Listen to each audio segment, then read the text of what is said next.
Welcome to the Karen Kenney Show. This is the place where we take a no bullshit look at life's little lessons. Here, together, we find the spiritual glory in even the most wicked hard story. This is a journey from fear back to love and how we can find our greatest strength and happiness in some of the most unlikely places. I believe that if you're willing to change your mind, you can totally change your life. So, are you ready to rewrite your story and choose to live free? Let's do this.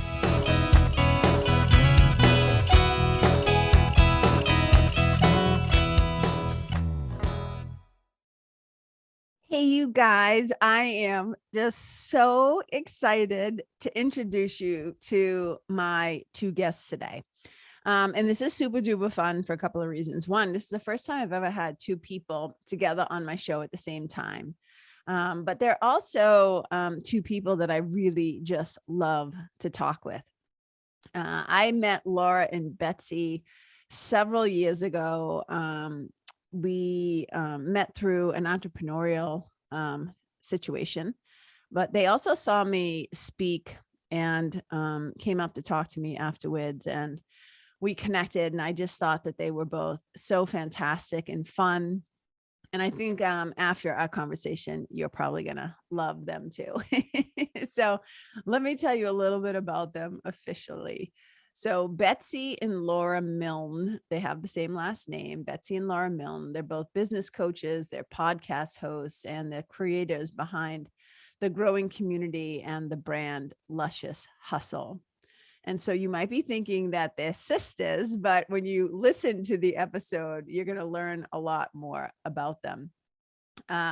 So they connected back in 2016, and they became fast friends and business partners while living at the same time, like 3,000 miles away from each other. In two different countries. Don't you just love, in A Course in Miracles, it says whoever is supposed to meet shall meet. So I think this is one of those times where it's really shown here. So it says, I'm going to read you a little bit officially from their bio. It says, born from the ashes of burnout, Luscious Hustle was created to redefine what it means to quote unquote hustle as an online entrepreneur. And in less than a year, they harnessed their passion to build a six-figure business that supported the lifestyle and time and freedom that they craved. So together, Betsy and Laura mentor women through business development and human design alignment. They believe every woman possesses the power to lead herself, to create a life in a business of prosperity and impact, while honoring the wildly feminine wisdom that lives within. So you guys, I hope you sit back and enjoy the conversation. I'm also going to be on their podcast again, I think for the third time. It's now a yearly tradition, we say, but I'll be on their podcast, Luscious Hustle, in January. And we had an amazing conversation recording that episode as well. So just thank you so much for tuning in. I hope you enjoy meeting my two friends who I just adore. And I hope you have some, at least have some fun, if not get some fantastic takeaways yourself. I appreciate you guys. Bye. Hey, you guys, welcome to the Karen Kenney Show. I am wicked excited. This is the first time I have ever had two people on the show at the same time. So this is super duper fun. And if you already listened to the intro, you heard me tell you a little bit about these guys. And they're not guys, but that I always use that phrase, okay? And especially it's funny because their part of their brand is very much about like divine feminine. So I always think it's funny when I say guys, when I'm clearly talking to two humans who identify as female and women. But here's the thing. So I want to dive into a little bit. I have a few questions off the bat. And then I want you guys, we'll dive into like what you're up to now, what you do for business, all that stuff. But just so I'm sure if folks, again, heard the intro, they heard your names. And I guarantee you, like, here's what I'm wondering, okay? Laura and Betsy Milne, is do people always assume you're either sisters, sister-in-laws or something? Or do they ever think that you're a married couple? This is what I'm dying to know. So tell me about, all right. So first of all, tell me about how two women who kind of do the same thing, right? It's how you found each other. But how does this happen that the two people who are not related at all discover each other, become friends, and then beyond that, start a business together? So talk to me, people. Yeah, it is. It's pretty wild, actually, when you think about it. So, and I should also say, like, Milne, the last name is like, it's not a common name. Like all the Milnes in the world, like A.A. Milne, who wrote Winnie the Pooh, like we all come from the same place or originate from the same place in Scotland. Like there's like, I don't know how many of us in the world, not very many. It's pretty rare. So actually, I want to interject here because I was cleaning up my dad's stuff like a week ago, and I was going through some old boxes after, like, I haven't gone through anything. So your since dad, he died, who has recently passed away, right? Yes, he passed away last year in 2020. Anyway, I found this like Milne directory from like 1989. It was 200 pages of Milnes that live in the United States. And it's all like old with like addresses and names. And there's my dad, like Michael Milne, Clark, New Jersey. So like, we know how old this is. And I was sitting there going, well, I'm going to toss this, but like, there were so many. And I was just going like, but we're weird. Like nobody knows a Milne. Nobody says our last name, right? But yeah, so there are more Milnes than I think we give it credit for, but the way that we found each other was just so random. And I will let Laura take that. Yeah. So you and I connected originally in the spring of 2016. Wow. Which seems like 2 years ago, but it was actually like almost 6 years ago. So I literally connected with her on a DM on Instagram. So at that time I was like in network marketing, not in network marketing anymore, but that's okay. Like we all have a gateway drug, and that's what led me to entrepreneurship. Okay. So wait, so you're in network marketing or multi-level marketing, I'm assuming, right? Yeah. MLM. Okay. You're so that's how you get your thing into whatever. But I know the story is like you slid into her DM and then you said hi, but what makes you do that? Is it, hey, we have the same last name? Is it, hey, there's something? Because when you said it's so bizarre that this happened, in A Course in Miracles, there's a line that basically says, whoever shall meet, whoever is supposed to meet, right? Whoever shall meet will meet. Whoever's supposed to meet shall meet. So to me, I'm like, oh, STOTJ, spiritual team on the job. I know how you guys actually came to be, because it was destined, right? But what makes you be like, who's this Betsy chick? Like, what draws you to her? Literally, like I noticed her page. I liked what she was posting, and I was like, oh, crazy. She has the same last name as me. That, like, I've never seen that on Instagram. That's not a thing. And I mean, at that time with network marketing, like everyone that I knew was doing like house parties and hitting up their grandma and like trying to get their friends from work to join their team or whatever. And I just couldn't do that. Like I was like, I can't do it. So, but I figured out, like, because at that time I was still on my maternity leave and I was home alone and bored. And so I would do like Instagram yoga challenges and like healthy wellness challenges on Instagram. So I was literally just creating connections for myself through Instagram because I was alone and bored. And I was pretty much one of the only women in my friend circle who had a kid. Everybody else was still like singling and mingling. And so I was just really got into Instagram and figuring out like, how can I actually connect with other people and make real connections through this weird thing. I didn't even really hardly understand what Instagram was at that point compared to now. But anyways, I would just reach out to people on Instagram if I liked what they were posting, or if I thought there was something interesting. I'd be like, hey, like, I'm Laura. Hello. And I love what you posted about blah, blah, blah. Like, I would just comment, and lots of people ignored it. And some people replied back, and like, that's just kind of how it went. And so I'm connected with Betsy and we became friends. And as a like total coincidence, but of course there's no coincidences in the world, she had already been looking at the company that I was like partnered with. She was a health coach at that time. Yeah. And she just wanted to, she didn't want to do the whole like build a team MLM thing. She just kind of liked the products and wanted to be able to recommend something to a client, etc. That's me too. Like, that's me too. With So like, that was kind of cool. And the thing is, we would get on calls together, phone calls, and with intention. Now, and where are you in the world? Land people. Oh yeah. Sorry, forgot about that part. Laura was what's funny about this is like, you want to talk about spiritual team on point. So Laura was in Calgary. I was in Pennsylvania. And she DM'd me, and like, I'm a Zennial, like I'm like not a millennial, like I'm a little bit older, Gen X or whatever we are. And I was not as tech savvy. Like I am pretty tech savvy in certain areas. I had a blog at that point too. Like I was health coaching and blogging. She was the first DM I ever got. And I remember opening it and I was like, Milne. I'm like, that's weird. And she wasn't even like Laura Milne on Instagram. It was like Embrace Abundance or something like that. Yeah. And she's like, P.S. by the way, I'm from Calgary. And I was like, no shit. My grandfather was from Medicine Hat. Like he was born up there. So there was that connection. There was the Milne last name. And I was really weird about like connecting with people at that point on the internet. Cause I was like, fucking strangers, man. Like, no. What do they want? Stranger danger. Yeah. Stranger danger. Stranger danger.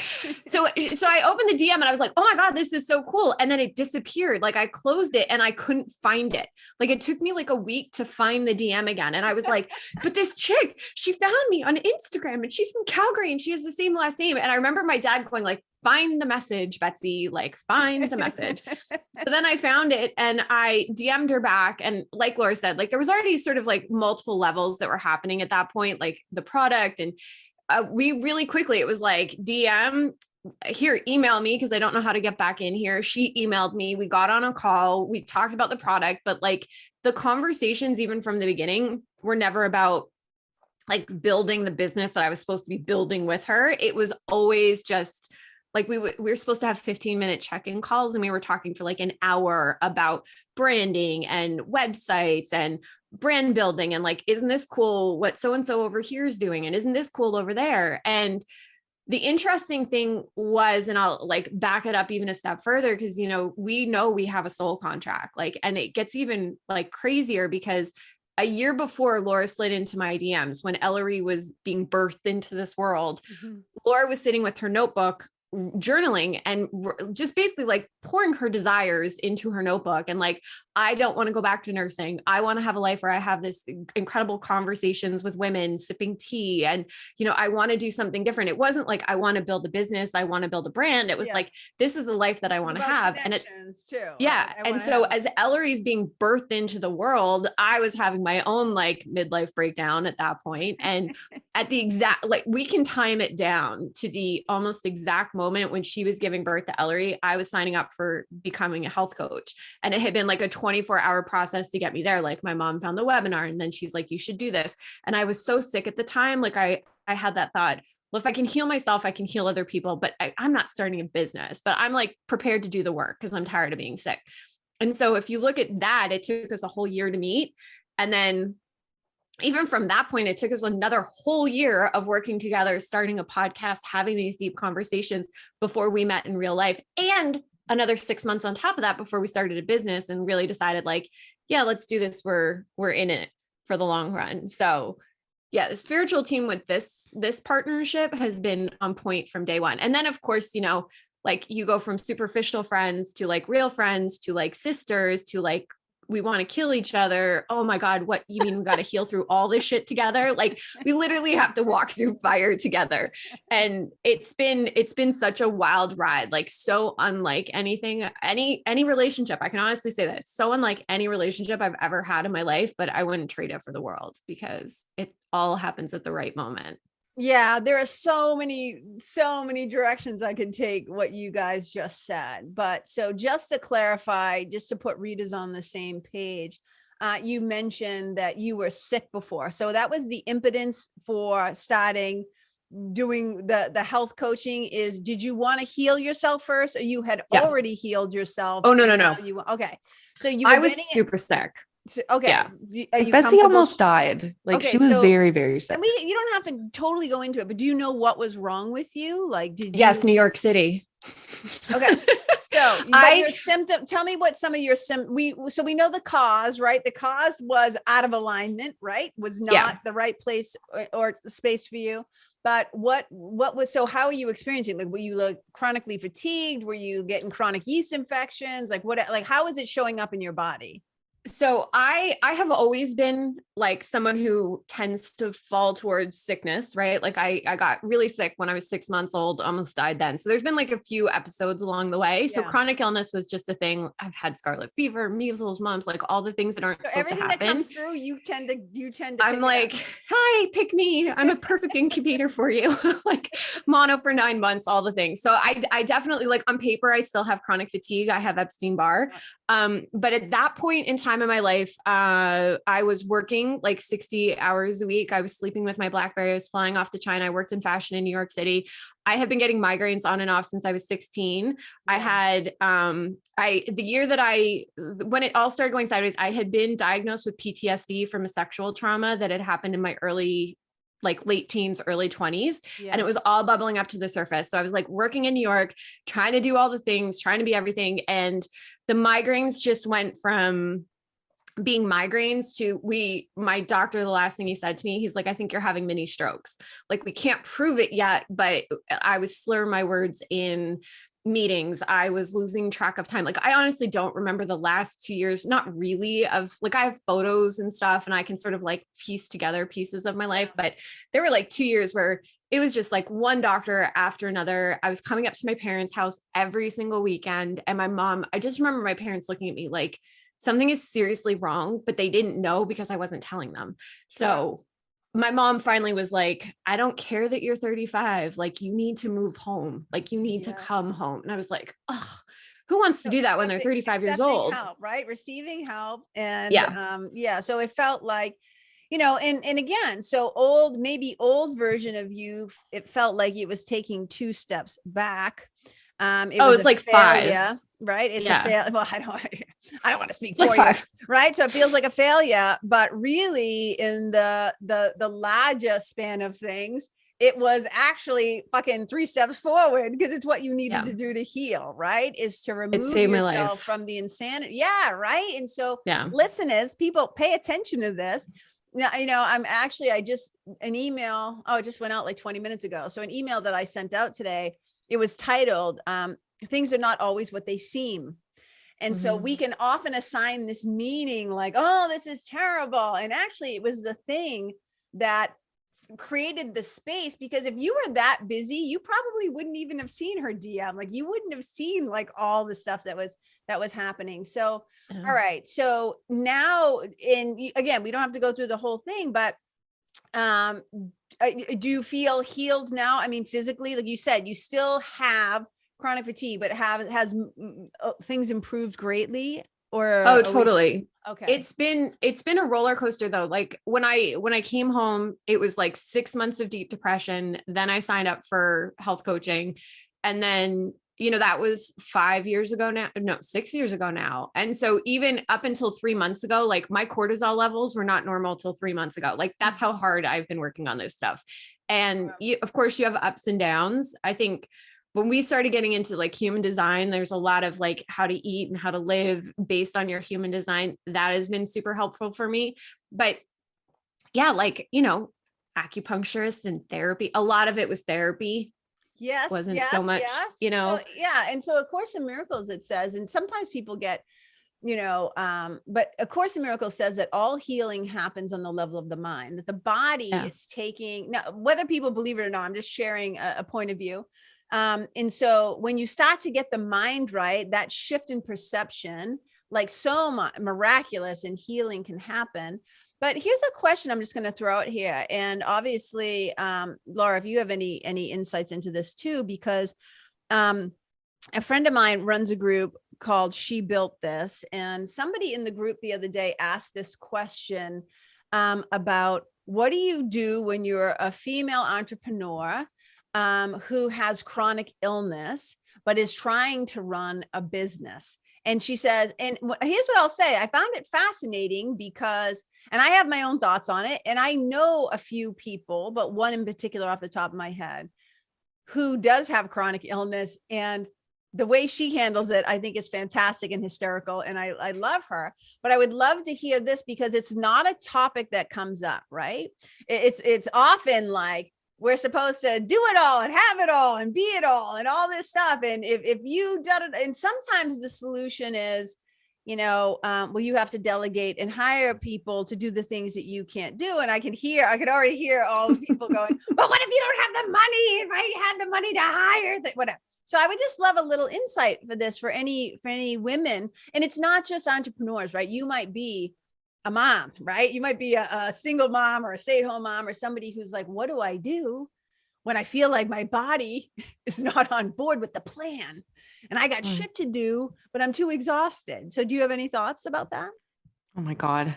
Where do we start, Betsy? You both started laughing when I asked so much to unpack. We've done like so many, this has been so much of our work in our business, what we do with our clients, like podcast episodes, like, okay. So because Betsy does have chronic illness. Like when we first started this business, her having a migraine for 4 days a week was like normal. That was a thing that was just, her being bedridden, Friday afternoon till Monday morning was normal. Like, and, there was a point when my marriage or relationship, whatever, first broke up, I was going through a thing at the same time, and she got a migraine for 60 days straight. Yeah. Like that was like, she has done some massive healing, but it's like anything, it's not a straight, linear line. It's like zigzaggy, up, down, turn around, all over the place. So for us, I mean, the biggest thing for us was like digging into our divine feminine, healing our divine feminine, reconnecting with that part of ourselves. Can I raise my hand to just, yeah. So so before we dive deeper into this, and before we talk about divine feminine, I'm so glad you're bringing it up, because it's on one of the things that I highlighted that I wanted to talk to you guys about, is just tell people a little bit more. So we know that in the intro, they know the name of your business is Luscious Hustle, and you guys work with female entrepreneurs, but just tell us a little bit more about your business in case anybody fast forwarded and they're dropping into this conversation, because we haven't talked about it. I always say womano yet, right? So when you say, okay, we've got this business, we had this podcast. So you guys met online. You start a podcast before you start a business, which is also named Luscious Hustle, right? The Luscious Hustle podcast. Okay. And so it's for, you only work with women, I assume, right? Okay. So it's for women. So you're both entrepreneurs, but tell us a little bit like how you would describe what your business is, like the heartbeat of it. Like, and then I want to dive into this next thing about the chronic illness, because I think it's a topic I've actually never talked about on the show before. So I would say, it's shifted and changed certainly since we first began, because you're right. It began as a podcast and then it became a business, but really what we do now is business coaching for women who desire to lead in their feminine. So it is like, yes, we can talk strategy and teach strategy all day long, but really for us, it's about the energetics of you connecting with yourself, understanding that duality of masculine and feminine energy that exists within you, and understanding how you can rise up and lead yourself in your divine feminine when you are going through the storm, because we have gone through storm after storm after storm after storm, and it has never been anything external to us that has allowed us to rise up and succeed. It has always been us digging in, digging deep, reconnecting with our soul. What is my divine feminine saying? Where am I falling back on old limiting beliefs or old wounds? Or can I clean that up? Can I heal that and like lead myself to the next level? And like, so that's really what it is. It's like divine feminine leadership. Okay. Because we see two things. We see a lot of women, and we know this because we were there ourselves, trying to operate in the wounded feminine, trying to operate from a place of like victimhood, basically, and like, woe is overgiving, me, oversharing, passive aggressive. Shit is happening to me, and it's not fair, and I can't stop it. And the victim loop, which I would call the victim loop in some ways. Yeah, it's total. The wounded feminine is the victim. Yep. And so sometimes women are in their wounded feminine, but then in order to try and overcompensate for that, and the way that we're typically nurtured in society is to swing to the completely other end of the spectrum, which is when you're super masculine and you're all linear and you're all driven and you're all business, and there's no feeling and there's no emotion and there's no spirit, and there's just no space for you. It's just systems and structure to all day, every day. Strategy, strategy, hustle. Yeah. And so that's what made Betsy sick. Really, like she was in a uber toxic masculine environment for 12 years in New York City, hustling, pushing herself to be better and better and better, and completely losing connection with herself while simultaneously going through PTSD, and like her soul basically saying like, hello, wake up, we have things to heal, we have bigger things to do. Well, and right. you know, and I've had my own version of that as well. So it's like, that's what we do with women. It's like, we're business coaching from this lens of like, you rise up and lead yourself and you can go anywhere and do anything. Okay, so this is really helpful, and thank you. I'm sure listeners are like, okay, yes, love this, want to hear more. So, all right, because you said a couple of things there. So I want to first talk a little bit about, you know, like maybe some of the, like what you said. So, because here's the thing, you guys are kind of unique in that I'm assuming, and maybe this is where, like you made a comment earlier. Well, first of all, let me say this. I want to talk about the divine feminine a little bit more once we wrap up what I'm about to talk about. And then I want to dive into how you said that human design aspect, because I've had my friend Kelsey Albert. You guys know Kelsey? Yeah, so I've had Kelsey on the show before. We did a whole thing on human design. So I'd love to dive in, dip our toes into that too. But something that you were saying earlier is you said, you know, we went from internet, high, interested, connecting, friends, sisters, I want to punch you in the face. Like I want to kill you, right? So one of the dynamics I want to talk about, please help me to remember here. I'll write a note to myself. Because I think that female friendships are a particularly interesting thing, aren't they? So we'll dive into that a little bit too. So, okay. So you guys have a project or something to do, and there's two of you, right? So was any of that, I want to choke you or whatever, you're making me crazy, was it more stylistic, like you have different work habits or work, like one of you's a night owl, one of you's an early bird, you just have different ways of processing and doing things? Or did it ever sometimes feel out of balance because there's two of you? Because if one of you is sick, one of you had to pick up the slack. Like, was there ever any resentment, or were you able to find a way where, because you were sisters, soul sisters, you're like, I'm willing to take 70% because they're capable of 30 right now? So can we talk about the dynamic of illness, like, you know, what you do, and then how did you guys reconcile that between you? So I'm gonna take the lead on this one, because I was the one that had the issue. Like I literally was the one that stirred the pot. And I think it actually for me came out of healing, that I got angry. Like that was part of the journey, right? Like, yeah, the rage.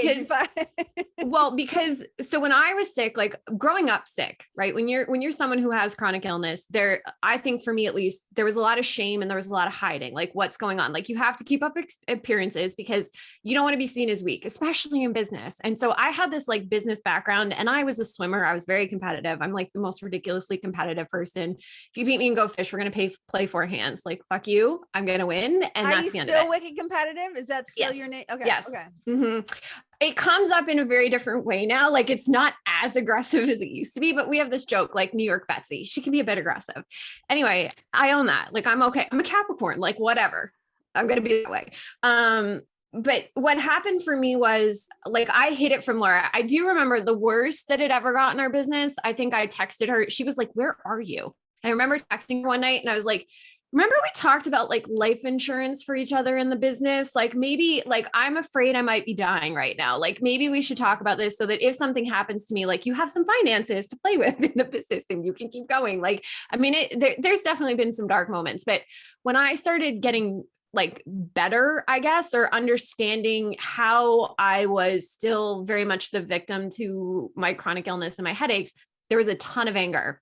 And interestingly, it all happened at the beginning of 2020. So we had an amazing year in 2019, 2020 hit. I was in California, standing on a beach one day, like screaming at the ocean because I was like, what the fuck? Like yes. and we were trying to move me up to Calgary at that point. Like there was a plan and the business was not where we wanted it to be. And like Laura was in her relationship and it was still kind of new. And there was like, she was going in one direction and I felt like, and this is again, like my victim loop. It was like, I'm holding the ball. Like I'm holding everything. It was bullshit, but like, that's how I felt. Sure. My dad was also really sick at that point. My dad had Alzheimer's. And so we were we had no idea what was coming in the next 2 months. Like he ended up falling, the COVID happened, like there was and then he died. Like there was just like a lot happening at one point, a lot happening. It just, I feel like 2020 came, and it's so funny because I had been talking on the podcast and like with our clients, I was like, 2020 is going to be the year. And I was like, cheerleader for 2020. Yeah. And then, 2020 happened, and it was just like, it's so funny because I knew everything that was going to happen before it happened. Like when we found out, I was in Calgary when we found out my dad was in surgery, and I was like, oh my God, like this is probably it. And Laura's like, don't go there. And I was like, I'm not going to be moving. And she's like, we have the apartment, like at least the sign, everything's going to be great. Just go home, get your passport, pack up, everything will be fine. I left all my shit up there. Supposed to move in together. Yeah. So yeah, we had a plan. Yeah, we had, you had a plan. We had a plan. You two had a plan. Yeah. Let's talk about that. So you two had a plan. So we had one. Yeah. So go ahead. But it never happened. Like I flew home, Canada went on lockdown. My dad was sick in the hospital. We brought him home on hospice for a month. And then, then there was like more of 2020. He died in April. So we had him home for hospice that first month that the whole country was locked down. It was just me, my mom, and my dad. And like, Laura's got her relationship. Her ex was just being like crazy pants at that point. There's so much going on. I remember because we had talked and like, I think we talked at some point that year. Cause this is right. Cause I've been on your show a couple of times. I think the last time we talked to you was the end of, so it was like a year ago, like the end of 2020. 2020 was a dark year for me. I mean, I had already long since separated from him in 2019, but he went off the deep end. He went off and the rails. Really ugly for a while. Yeah. Like so you're both. To say that it was high conflict was an understatement. Yeah. All right. So you're a single mom with a crazy ex.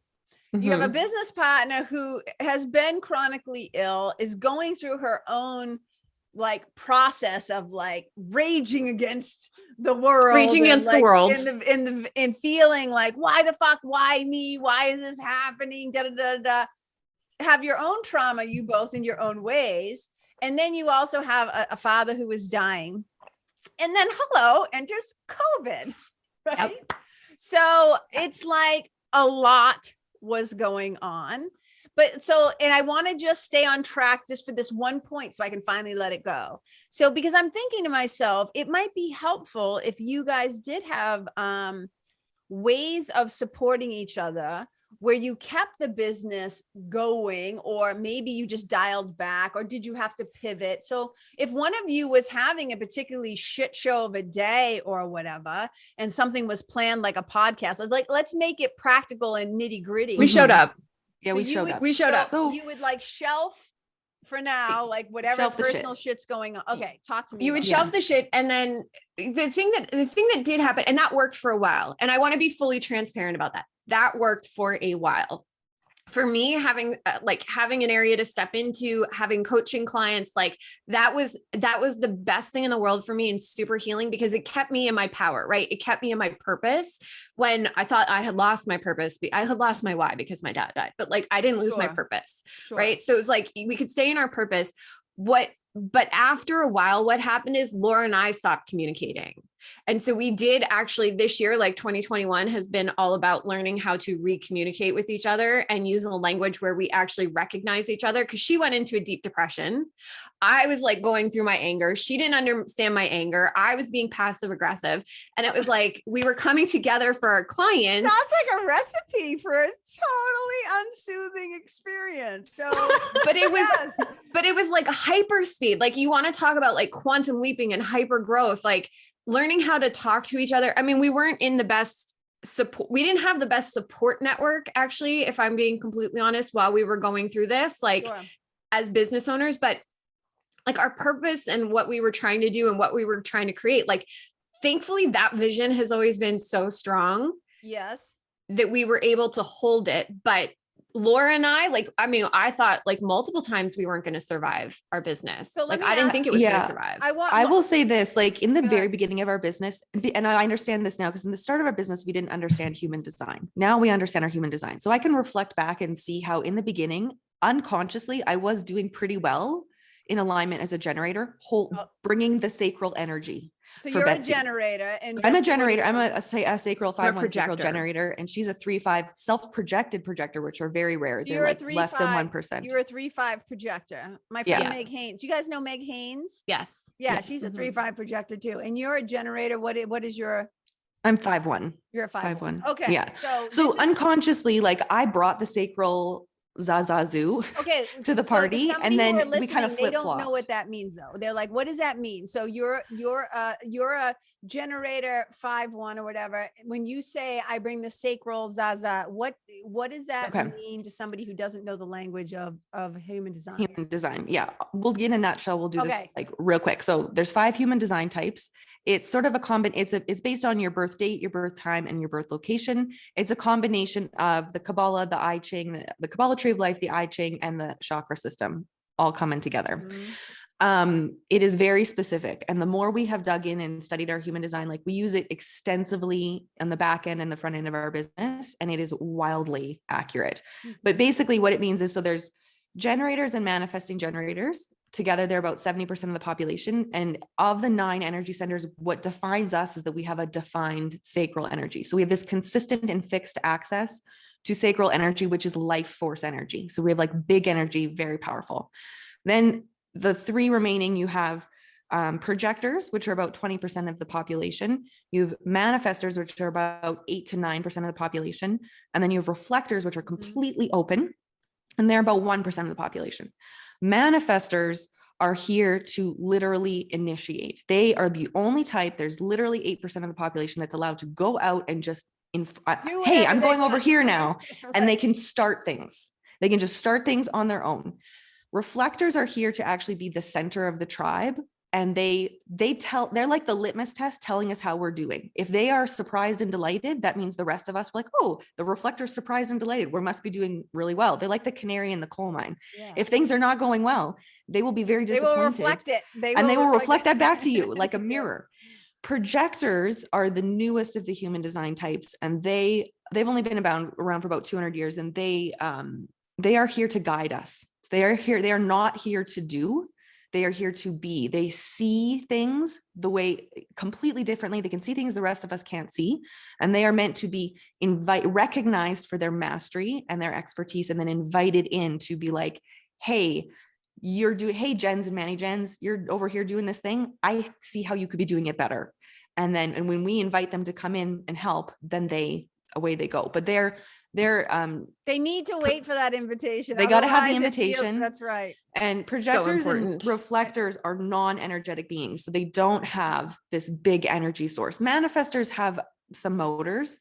They're not like Jens or Manny Jens though. So it's like Betsy and I are very different. Our charts are completely opposite. She's defined from the G center up and completely open below. And I'm the opposite. I'm defined from the G center down and completely open up top. You guys, if people are listening or watching, you can see this is what a human design chart looks like. So when they're talking about these centers as being undefined or defined or whatever, this is kind of what it looks like. Okay. Yeah. Yeah. And so, yeah, I mean, it's in the beginning, I unknowingly brought that sacral energy, and that helped carry Betsy when she was first healing. And then over in 2020, when things were so sideways, and for me in particular, like I was really disconnected from my sacral. I was very depressed. I was having horrific panic attacks, like really going through a lot. And I was just like, I felt out of my body. I recognize now, like I felt disconnected from my human body entirely. Yes. And what little energy I had in the day, I used to show up for my kid.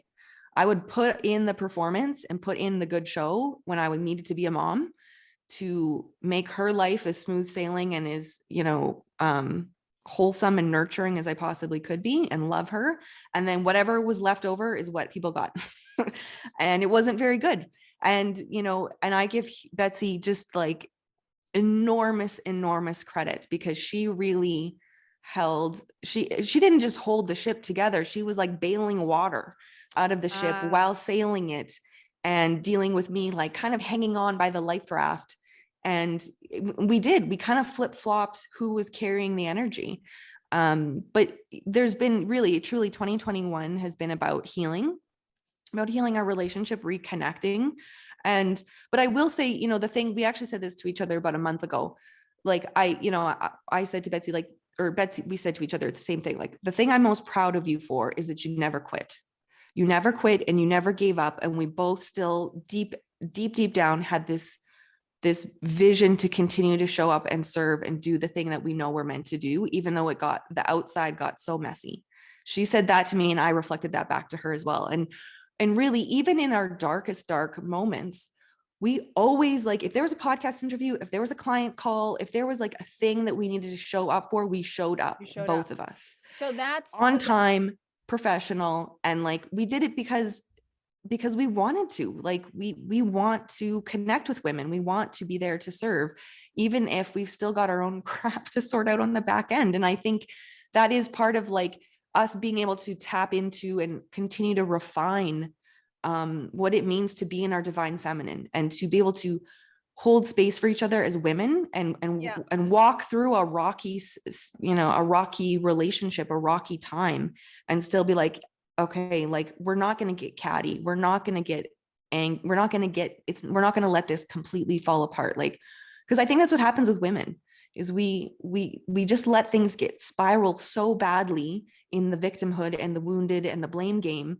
that it's virtually impossible to pull back together. And like, yeah, it was rough for a while, but it's like, if we really believe that women can rise up and truly support each other on a new level, then that means we have to do the work ourselves. We have to model it and learn how to, like, from a place of, you know, personal power and emotional intelligence, like, lead ourselves through this shit and then show up for each other. And then if we can do that, it'll happen through the business as well.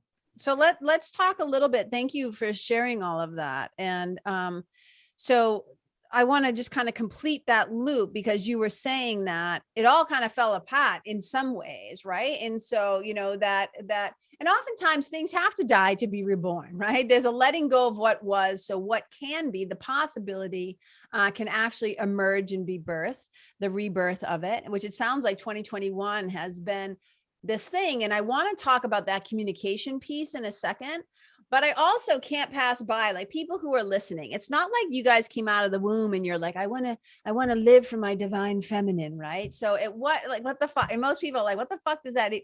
Because there are a lot of people who throw this lingo around, right? I was one of those people. I was one of those people who was like, what is the divine feminine? I'm very always like, I give the old eyebrow when I start to hear, like, right now, like, trauma is such a buzzword when most people don't even know, like, it's just like, so entrepreneurs love to get like all with their buzzwords, right? So how did you guys all of a sudden realize, like, did you discover the divine feminine because you were both in your masculine? Did you read it in a book? Like, how does one all of a sudden decide? Right? Because in a way, it's also what has not only been a way to define yourself, but it's also maybe perhaps how women might decide to work with you because they resonate with what that is. But you didn't just like pull divine feminine out of your ass. So like, where did that come from for you? Like, your discovery of this concept or idea or way of being. And then when you apply it to your work, which you just described beautifully, but I'd love to hear from Betsy too. Like, what does that mean to you? But first of all, where did you stumble upon the concept? So when we first started the podcast, we were Luscious Living podcast. Like, this was even pre Luscious Hustle. And we had a couple of women on, and everyone was talking about like everything you're talking about right now, like spirituality and alignment and intuition and abundance. And I was like, who the fuck are you? Like, I would sit there. This is how you manifest. You call it up like it's an order. And I was like, and I actually grew up as someone that was ridiculously spiritual. Like, I mean, we talked past lives when I was a kid. I mean, like, my parents were really, really like, aliens were a thing. We were talking to different, whatever. I like was very open to things, but what was interesting is as we started the podcast, I realized how much I was like, and I didn't understand the language at that time. Like you said, I was very much in hustle mindset, like the mentality of go, go, go. I make a lot of money. Like, even if I couldn't recognize what I was doing, I knew I was making other people a lot of money. I know how to build businesses. Like, our business survived because deep down, like, I'm just good at building shit, right? Like, that's my gift. And so for me, the whole idea of like, go, go, go, it makes sense. I know how to build a business on paper. I know how to make you a lot of money. Where the conversation started getting interesting for me, if we go back to that night when I signed up to become a health coach, at that point, like that was the moment where like energetics really took the lead for me. So it wasn't just about like masculine and feminine energy. I just knew I was so burned out and there was no way that I would live if I kept going the way that I was going. There must be a better way. There must be a better and different way. There has to be another way to do this. And so the whole process of building Luscious Hustle and getting into the masculine and feminine conversation took root for me when we started using the moon in our business, because there's masculine and feminine phases. And I was already using the moon to garden and I had been obsessed with it. My nickname growing up was Betsy Moon. And when I started playing with that energy of like, it's okay to slow down. Can I interrupt you for a second? Yeah. So, see, I want the listeners to understand this, okay? There are people who do the work that we do because it is a part of our dharma, is a part of our true nature. It has always been a part of where the universe or God or source or the creator was placing us specifically with a certain set of tools, sometimes innate, sometimes skills that are earned and learned. But the moon, like even your name was Betsy Moon. You have these, was your dad an older dad? Was your dad an older dad? How much older than so how old 40. was he was 40 when I was born. Okay. So were your parents kind of hippies in a way? Were they eclectic or artistic? My parents are very eclectic. My dad was a filmmaker. My parents met on a film set, actually. Okay. My mom was working for the Canadian government. Yeah, but my dad was like fancy. He was a photographer. He worked for Kodak for a long time. Very creative. Okay. So this explains some things to me. Yeah. So what I'm trying to say is, those of us who are like, I did not wake up and declare myself like, oh, spiritual mentor. That was, it was a zigzag path, but where my spiritual team, my inner teacher, spirit, Holy Spirit, whatever you want to call it, guided me to. But this was a path that started for me at a very young age. What I see that happens in the world of especially entrepreneurs is that something becomes trendy, or a great way to niche, or a great way to market yourself. It's why I left kind of the yoga business. Like I had a yoga studio for many years, 10 years. I've been a yoga teacher for 20 years. And I'm now out of retirement teaching like once a month, once every other month, because it's a blast. And and a friend of mine was like, will you please come teach her? And it's fun. But what I'm trying to say is that these things that I do in my life have been a calling. Yeah. They weren't like, let me make some bucks from it. This is what I'm going to do. And the reason why it's important that I bring this out when you guys say things like, we use the moon in our business. I just want to like rip my eyeballs out, because what happens is one person will like do it over here. And then a bunch of women will start going like, I'm a witch. I'm going to do the moon cycles to tell you when you're most productive. Like they watch somebody else do a video. They don't know fucking jack shit. And then they try to start applying it and all they're doing is they haven't embodied it. They're just regurgitating it. So what I'm trying to say, I'm going to shut up. I'm going to shut up right now. But what I'm trying to say is you guys have taken these things because you live them, you applied them, you practice them, which means you have your own wisdom to share about them. You weren't just like, oh, Faces of the Moon is now popular because so-and-so is going to do it. Now I'm going to call myself an intuitive coach. Yeah. Talk to me about this. I'll say this first. Like, first of all, we have been copied a lot. Like we have had people like literally, we had someone like listen to a podcast of ours where we were talking about lunar cycles, and then they literally like word for word regurgitated it onto like an Instagram live. And like we've had people copy our programs, like we've had people rip us off.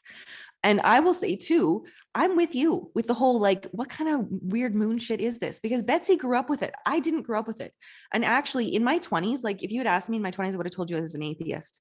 I didn't believe in anything spiritual at all. I grew up going to church, and then it just started feeling very, I don't know, stifling and like there was too many rules. I grew up in Southern Alberta, which is a very, like, it's like the Bible Belt of Canada. Oh. Like it's lots, there's uber conservative lifestyle type religions where it's like you're either in or you're out. It's quite cultish. And so I didn't come from that with my family, but like I grew up in that general environment. And so I just was like, I'm going to say bye-bye to religion. I always say, I'm just throwing it all out. Throw out Goodbye. baby Jesus with the bathwater. It all Threw goes. out the baby with the bathwater. Yeah.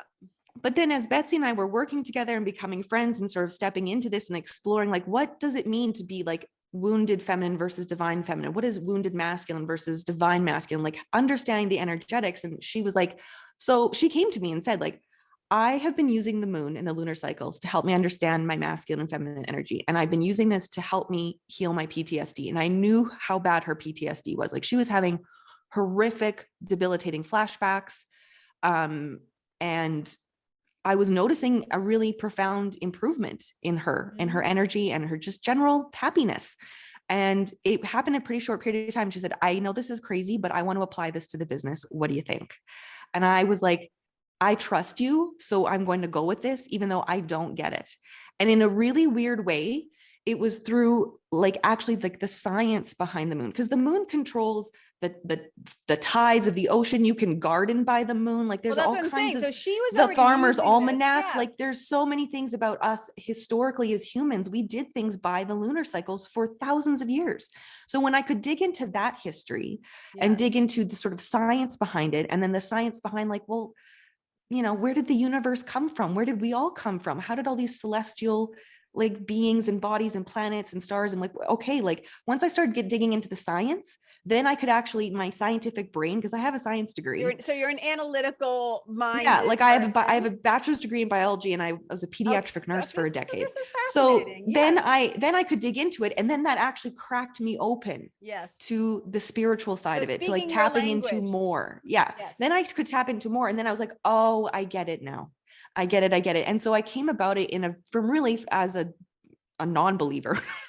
And then I became like, okay, I get this. There's something to this. Cause I totally get it. And even like with my boyfriend, when I first met him, he was like, you have a program called Moon Goddess. What kind of woo shit is that? Like, and I was like, I know it's a name, but just hear me out. This is how it works. And like, once I've explained it, he's like, oh, okay, I get why that makes sense. And he comes from a totally business background, like energy sector, like very masculine. Yeah. Well, they have done studies and written books about when they talk to the like most rich people on the planet, the most successfully business-minded, entrepreneurial, whatever you want to call it, business owners on the planet.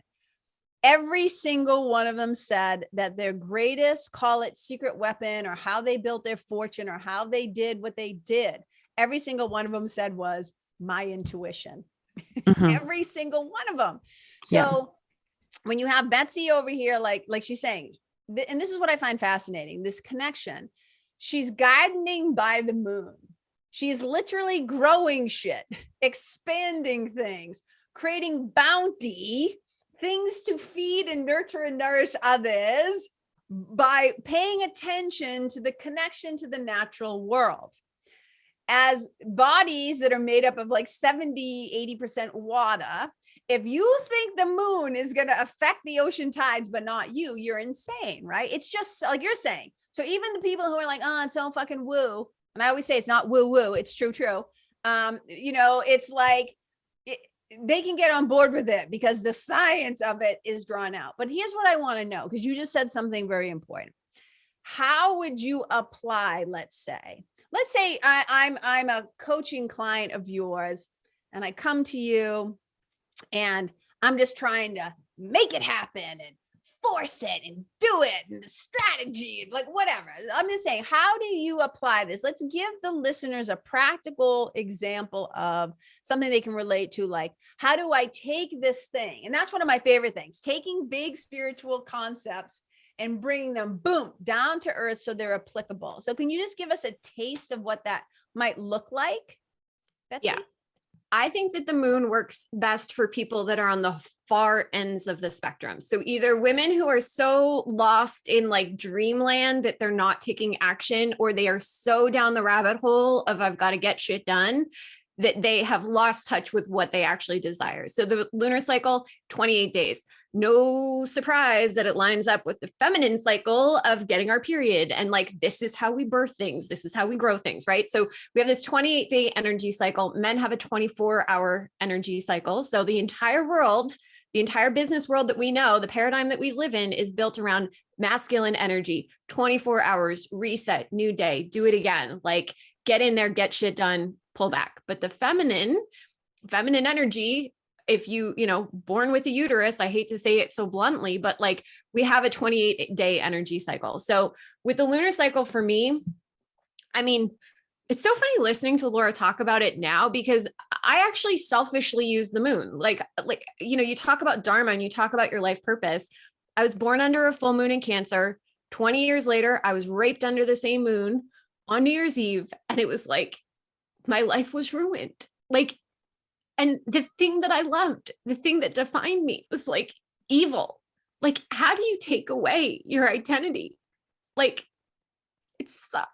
So the moon for me was like, it was ruined. And then one day I got in the garden and I was like, holy shit, my potatoes, I planted them at the right time of the lunar cycle. And all of a sudden I had this like bounty, like you said, but I was so disconnected. So then it became like, every 2 weeks I had a purpose, right? I had a new moon and I had a full moon, and I would plant certain things on the new moon and I would plant certain things on the full moon.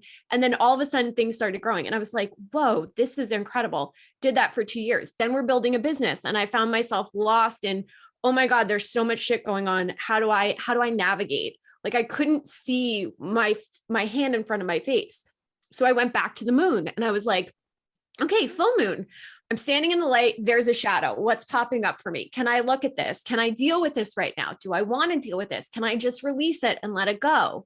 Yes, I can. Wait, I want to stop you because I always try to think of myself as a listener, right? So when you say on a full moon, I'm standing there, there's a shadow. And when you say, the full moon? No, yes. Wait, no. I know what you mean, but what I'm the caveat, and I think people get full moon, your body, shadow behind you. But what I want to be specific about is you're saying, am I willing to look at this? And what you're talking about is your shadow paths. Yes. These things that are coming up, right? And you're saying, I want to be wicked clear, right? It's not, do I want to physically and look around at like my shadow, like that's being cast by the moon, but you mean these shadowy parts of ourselves within that sometimes come up for our attention. And it's like, do I want to, so continue. Yes. Do I want to look at the shadow? Because here's the other thing. Like when we talk about, my biggest problem with the whole like mindset work, this whole, I don't even like saying it. Like you said, it's true. Like, I'm so sick of using the word woo. I'm sick of people calling me a witch. Cause I'm not. Like, I'm very much of the logical mind. But I think this idea of bypassing your emotions, bypassing what's going on, and trying to happy your way through life. Like it is not about joy all the time. Like you learn more in the shadow, you learn more in your anger, you learn more in your fear than you do if you can sit with it. Then I think, but we have a choice. That was the thing that always resonated with me with the lunar cycle. It's if I was standing in the light of the full moon and I could see very clearly what was going on around me, and I could see that there was this like sort of shadow energy, I had a choice. I could continue to keep down this path, or I could decide that I wanted to work on it, or I could just be like, you know what, next new moon, next full moon, maybe I'm going to deal with it then. Right. But there's a choice. Like we always have a choice in what we are stepping into. It's not about drowning yourself. You want to talk about how to build a business with chronic illness. You can't feel like you're always underwater. You have to feel like there's like, you're in the lifeboat this month and like, you get that choice.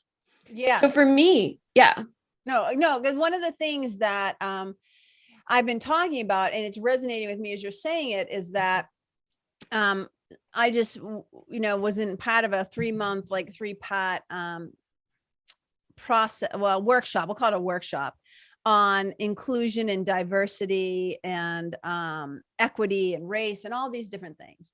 And one of the things that I find so, like, I'm just over, like, kind of like how I got over, I never got over yoga. I got over the yoga business because it was turning into a circus. It was almost embarrassing at some point. I was like, ew, like whatever is happening right now in the collective, I'm out. Like, I'm going to go do my own thing. Right.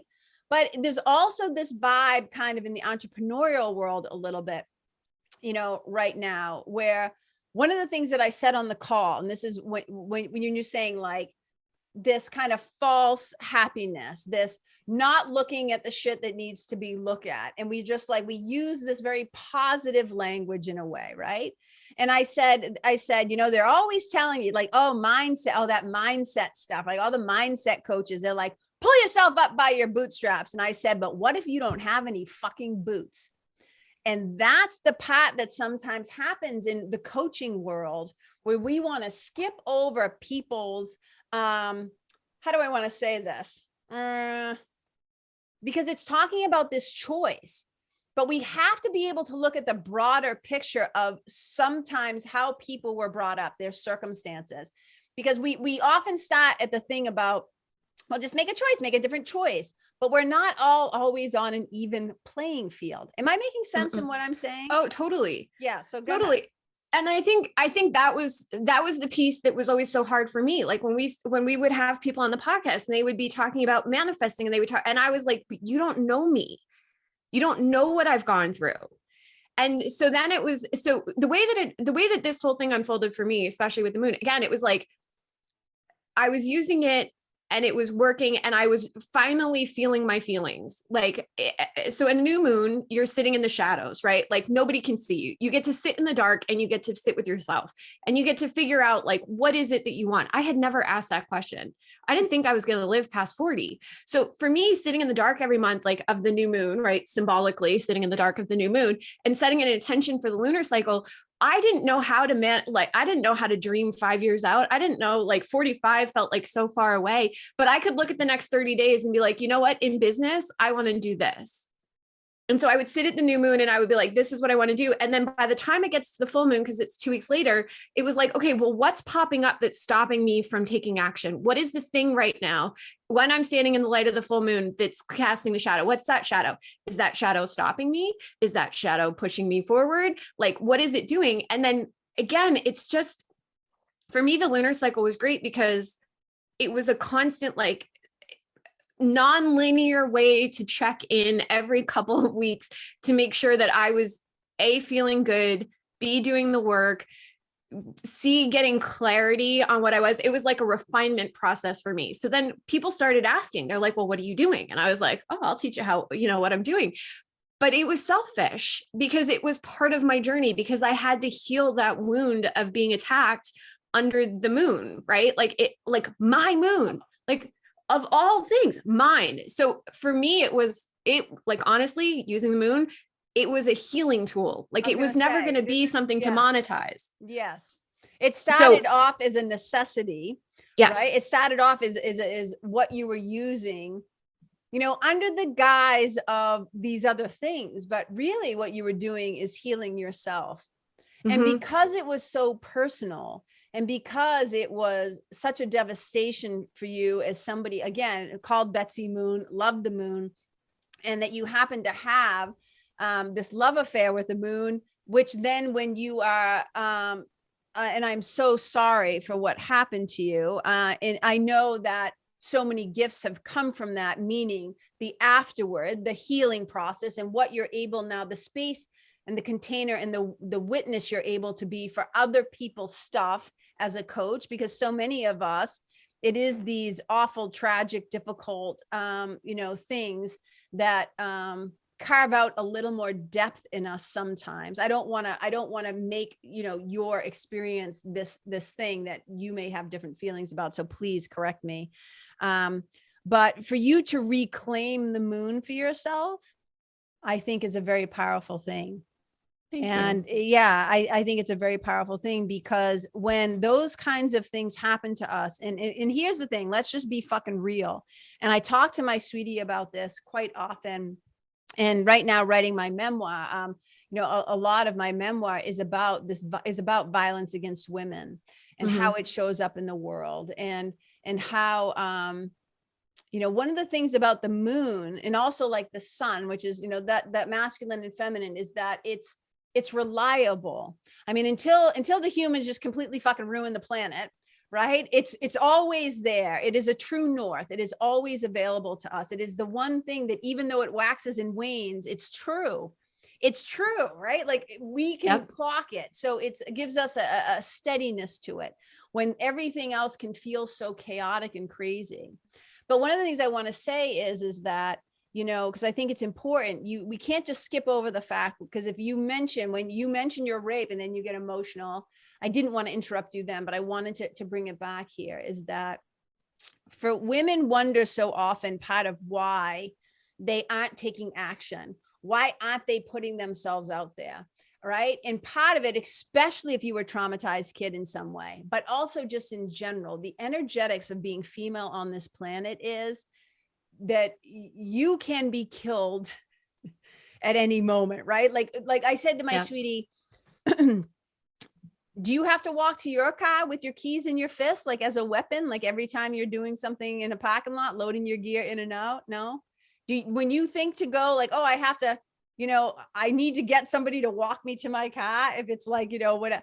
And I think sometimes that the masculine men, they don't understand what it's like to be a woman in this world. So we're not only, so when it's time for us to put ourselves out there and launch something or start a podcast or be seen, for a lot of us to be seen can feel very threatening to our actual survival. I just wanted to say this. And once you've had an act of violence perpetrated against you, it is not, I want to just acknowledge, and there's barely any women. I think I have one friend who said she was never sexually harassed, never inappropriately touched. I'm like, you're like a unicorn. But most women that I know, we've had some violation of the feminine. We've had something very masculine come in and take what was not theirs to take. And I think that stepping into the power of what you're talking about is very important. So I'll keep it the PG version of it, but he saw me at a party. He had the same name as the guy that I actually liked. And he got in the cab with us and followed us home. So he watched me all night and then followed us home. Like I didn't know. I was drunk, right? 19, like sure. Whatever. And, my roommate let him into the house, and then he got her to unlock, like open my bedroom door kind of thing. And like, it's interesting because when we started the business, Laura would be like, I need a selfie. Like, can you just give me a selfie? And I didn't tell her why I couldn't give her a selfie. Like she didn't understand. I was just like petrified. And, I think what did the selfie mean to you though? What do you mean when you said I couldn't give her a selfie? Tell me. I didn't want to be seen. Yeah. See, I was so afraid. Like I was so afraid. And I had always taken a back seat in everything that I did in business. Like I was the behind the scenes chick, like, which as a projector makes sense. Like I understand systems. I can make money for other people. I love that. But I can't really do it for myself. I'm going to be calling you after this. You're like, you keep saying like, I can make you a lot of money. I'm like, let's get on the phone after this. But to me, that was fun. But when we started our business, like I never saw a picture of my face. You had to step forward.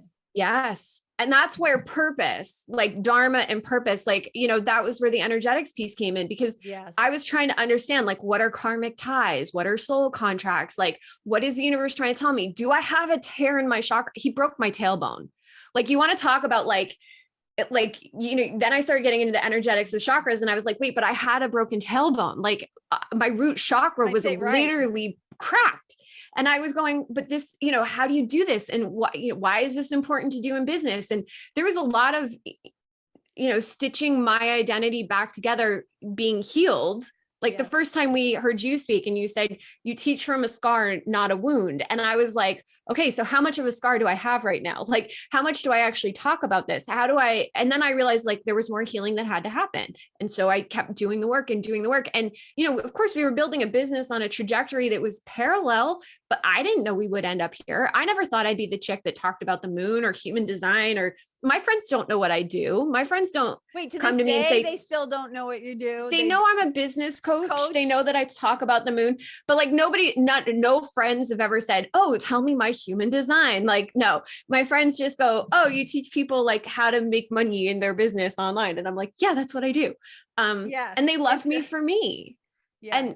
And they know me as me. I'm like, back to being Betsy Moon or whatever. But I think, if you're a woman and you're listening to this, yeah, of course, there's always going to be fear. There's always going to be fear of being seen. There's always going to be fear that you're going to get hurt. There's always going to be a chance that you're going to put yourself in a position that, could go sideways. Like 9 times out of 10, in my experience, those moments happen by no fault of your own.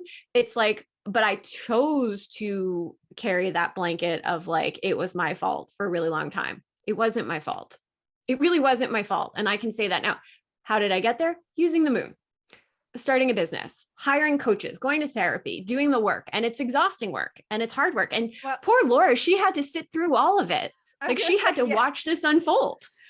Yeah, I wanted to invite Laura. But not poor Laura, because like it's in, I think it's one of the greatest honors that we can have as women if we can figure out how to hold space for another woman while she's going through a thing. And, I could say the same thing for Betsy. Like Betsy had to hold a lot of space for me when I was going through my depression and my separation and being triggered and traumatized and unpacking things in a big way. And, really that's like, Betsy talked about like the moon it's, you're right. I don't like in the business coaching space where things become popular and it's like, you're the moon chicks, you're the human design chicks. I'm like, don't put me in a box. Like, don't put me in a box. Yeah, no, I'm like, we use the moon as an energetic tool. We use human design as a very powerful energetic tool. So I can figure out as a coach, like you come to me and you come inside a call with us. I'm going to listen. I'm going to say, okay, talk to me. What's going on in your life? What's going on in your business? And you're going to start rambling away. And I'm going to be able to tease out by listening to you and looking at your human design chart.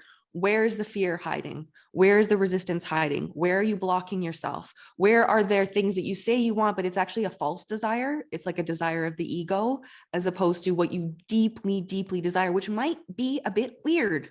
The thing that you really desire to create might be a little bit oddball, and you might not know what that's supposed to look like. Like when I was, like when our soul contract was made, I was like sitting at my kitchen table, literally minutes away from going to the hospital to deliver my baby, and writing like, I want to be able to connect with like these wickedly intelligent, passionate, dynamic women and have conversations with them and somehow make that my life's work and my livelihood. What the heck does that even mean? I was a pediatric nurse about to go on mat leave. Like, I don't know. I wasn't a coach. I didn't have any business experience.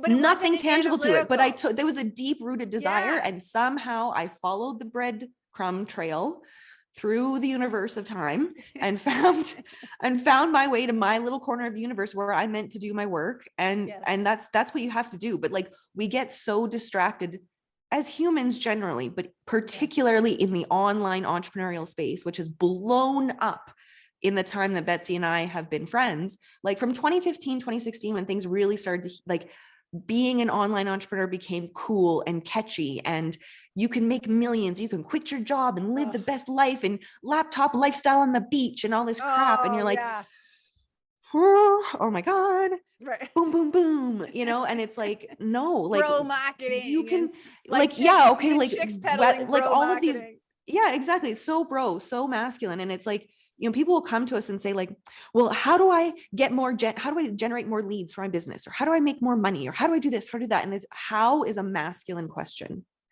It's so masculine. And it's like, there's 1,000 different ways that you could build your business, and not one of them is right or wrong. You have to find the path that's right for you. We started with podcasting because Betsy didn't want to be seen.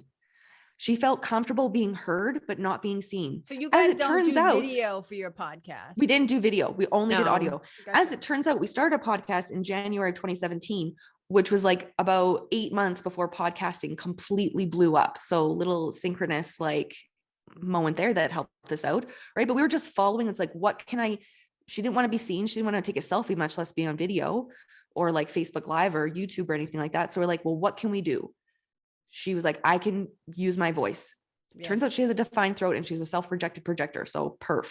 Right. And And then we just ran with it. Like, take what you can work with now, heal what you can clean up right now, and then take the next step forward and the next step forward and the next step forward. And like, that's what we did. But it's like, it's such an honor, I think, to be able to be on this like weird and wild journey with each other and with all the other women that we encounter. And like, yeah, just, the gimmicky entrepreneurship. I'm so over it. I can't anymore. I just can't. It's so painful. We're increasingly having, I will say this, like, we're increasingly having a hard time with social.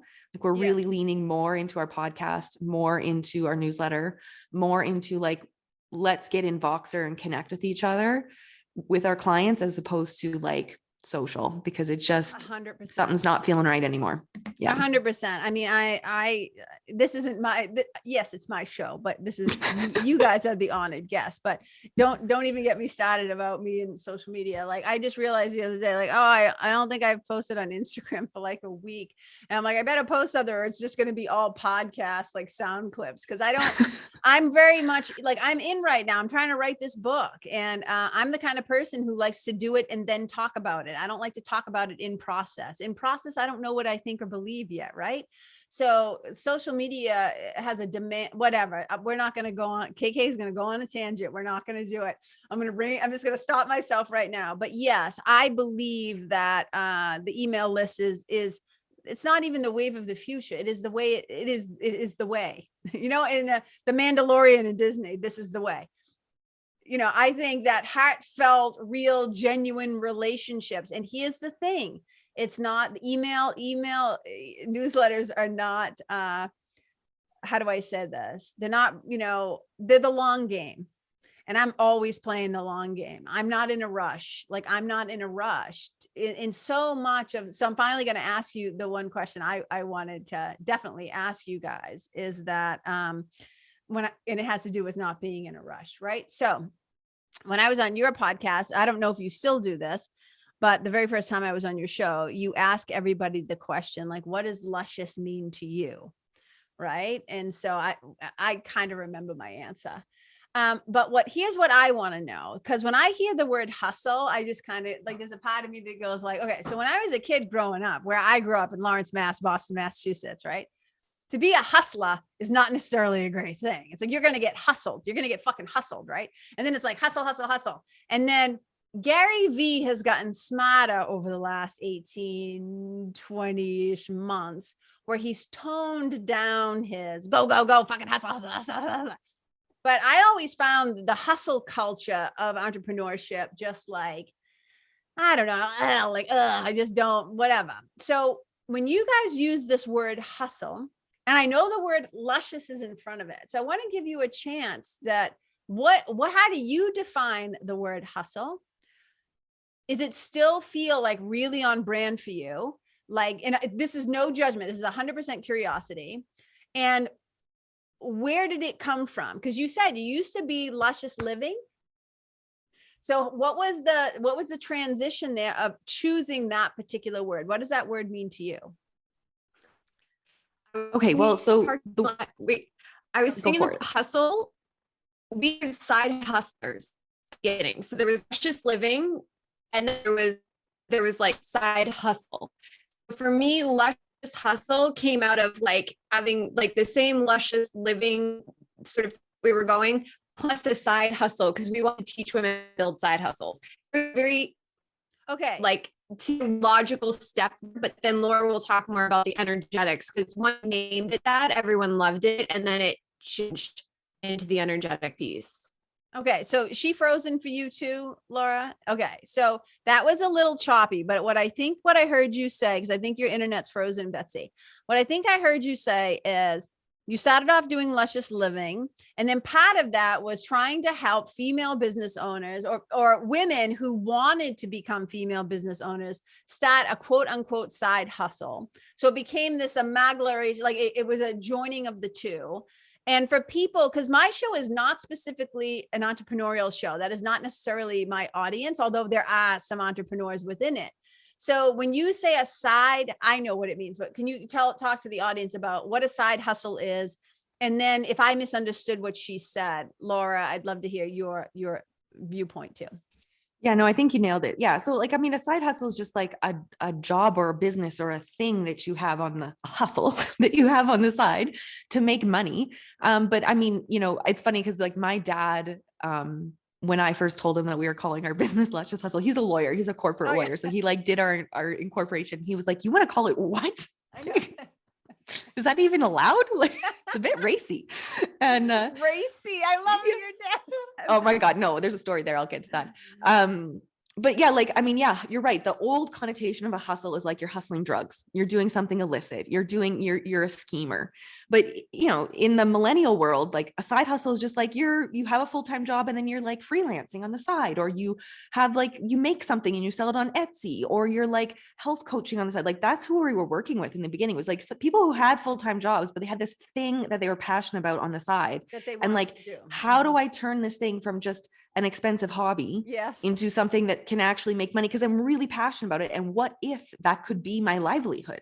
What if I could really do the damn thing and go for it and turn this into something bigger? So that's where it started, was teaching side hustles. And we sort of elevated from there. But the word luscious, Betsy hated it. Yeah. Like we were both, she hated it in the beginning. And I will tell you, like, I felt like the word luscious is a very dynamic word. Like when you think of, usually when we ask people, and we have asked people, like, what do you think of? People think, I think of lips and hips and luscious hair and like femininity and like a woman, like a very beautiful, gorgeous woman. And like, I liked the word luscious because it represented this like bold feminine energy. Like she's a woman and she's feminine, but she's also strong and empowered. Like she's not a pushover. A luscious woman is not a pushover. She's not a doormat. She's passionate about something and she's going to talk about it and speak about it and do things. And so that's where luscious came from. And we felt anything but luscious when we started. But I was like, we're going to grow into this word. Aspiration. We're going to take it and we're going to rise up to become luscious hustlers. We're going to hustle towards our passion. So the hustle is the masculine energy and luscious is the divine feminine, but the luscious leads, the feminine leads, and then the masculine. And it's really interesting because people come across us and they are usually triggered by one or the other. People hate the word hustle. They're like, oh, I hate the word hustle. It's so gross and masculine and toxic. And don't tell me to work. I hate working. I left corporate and I was burnt out. And then the other side, women are like, luscious? Like, that's not a legit business name. Like, what kind of crap is that? So people are very triggered from one end of the spectrum to the other. And I'm like, good. I want you to be triggered. It's meant to be polarizing. It is like North Pole, South Pole, masculine, feminine. It's meant to be polarizing to get you to dig into like, where do you need to work on yourself? Are you more luscious? Are you more hustle? Are you wounded in both? Let's explore that. Mm-hmm. And so the funny side story is like when we first incorporated and we bought the domain name luscioushustle.com and we bought luscioushustle.ca because it's actually a Canadian corporation and whatever. If you Google Luscious Hustler back in 2017, porn, just porn, nothing but porn. So I would like to say that on behalf of like Luscious Hustle, Betsy and I have done our part to like work the SEO. So now when you Google Luscious Hustle, it's like Betsy and Laura, a podcast, spiritual development, some like racy sex, then some more Betsy and Laura. Like we're slowly moving up. We're slowly moving up and changing what Luscious Hustle means from like porn to something completely legit. Well, right. I can see how people could be like, so what is your porn name? Luscious Hustle Productions. Well, I have a similar story when I was trying to decide. So people always ask me, what's the working title of your book? And what it is now is different what it was back then.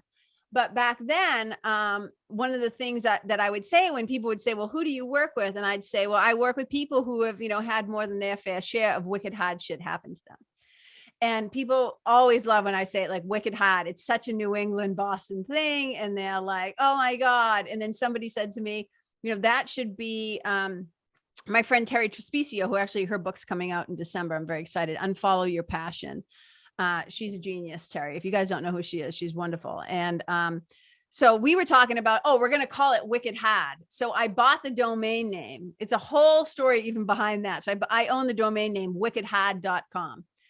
And my podcast was going to be the Wicked Had podcast, and like Wicked Had was going to be the book, the whole thing, right? You guys are already laughing. You know where this is going.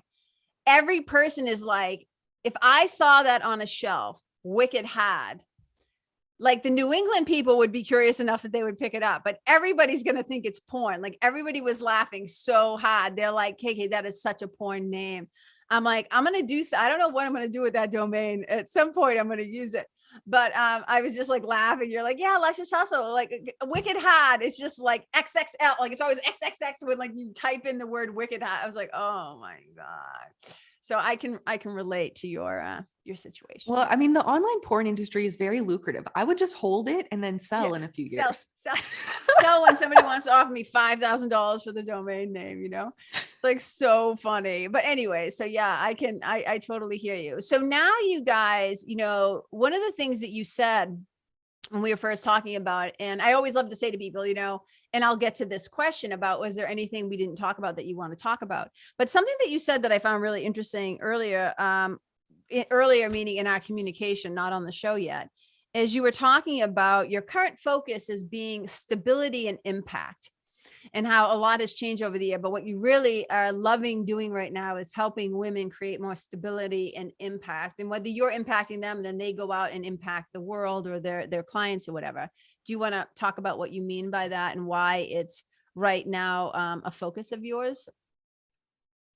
I think it'll always be a focus for me, because it's like, you know, when we have this hustle conversation, I mean, I grew up thinking that I thrived in chaos, and it could not be further from the truth.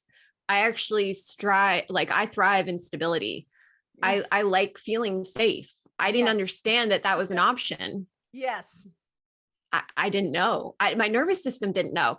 And so I think when we talk about this sort of ripple effect, you know, people talk about that, you know, like, oh, be your little change in your little corner, clean it up and have that a ripple effect. And we've used this analogy a million times. So I'm not like shitting on the analogy, because I do, like, you drop the stone and there's a ripple effect. But I do think that impact in this sort of new paradigm where we're going, you have to do the work yourself. You have to lead by example. You have to have the capacity to hold space for other people to come into your world and calibrate to what you're doing. Like we're not just like these singular, insular humans anymore. Like we impact each other with our thoughts, our actions. And so, you know, I think that at least in my opinion right now, because we know it changes every fucking day. I always say I reserve the right to change my mind. Changes every day. But I think, you know, people right now are looking for the example. And in order to be the example, you have to be living it. And if you're living it, then you are showing other people that this is now a possibility. And so for me, it's, you know, like, why do I want to make myself cry? I don't want to make myself cry. Do I want to cry in the grocery store because of something I see? No, but I do it because it's part of the process. It's part of the journey that I've signed up for. And so that to me is the ripple effect. Like if we can do the work ourselves, then we're teaching from a place of like actual truth, not just an experience, not just like, oh, I saw a webinar, so I'm going to try and make this my own. That doesn't feel good to me anymore. Yeah. I mean, I have to live it. Yeah, 100%. It's the only way, actually. It's the only way to actually create effective change. And so much of what I have seen in the, again, not shitting on the word, but in the hustle culture of get things quick, like do it, in the entrepreneurial space, is that they're skipping over the implementation, integration, embodiment, practice. So it becomes a part of you, not just, again, regurgitated information that you see or hear that you immediately try to then like spit back out. And so you have to, and there's so many instances of this, you know, St. Francis of Assisi, who's like one of my guys on my spiritual team, you know, St. Francis used to go out into the woods and preach to the trees and to the animals and to whatever. And there's a famous line that's attributed to him that says, go out and preach and sometimes use words. And what that is saying is just go out and be the gospel, go out and be the thing, go out and be the love, go out and be the embodiment of all this are my brothers and sisters, right? So you be the thing, which is exactly what you're talking about. You have to go first. You have to do the work first. And Gandhi said it too. You know, one time he was asked what his message was. He had taken a vow of silence, and a reporter asked him if he had a message for everybody. And he wrote down, my life is my message.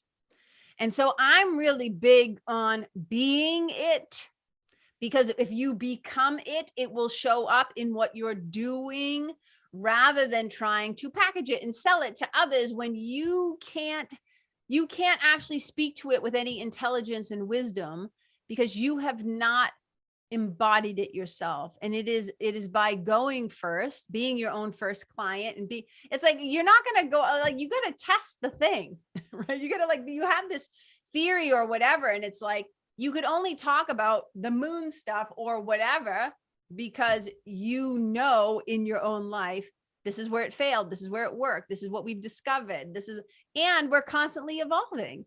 Like you said, I always say, I reserve the right to change. What I always say to people, I know I might have said this last week. I've gotten some new information between then and now. You know what I mean? Like, so yeah, I've kind of changed my mind about that. And the last thing I want to say is, I did a podcast episode once, like, I don't know, a few months ago, whenever it was. And it was called "We're All Influencers." Mm-hmm. You know, some people get labeled an influencer. I'm like, every single minute we could be talking, and, you know, I could look up, like, let's say I was talking and doing this, and when I look back, I see you making a face at her.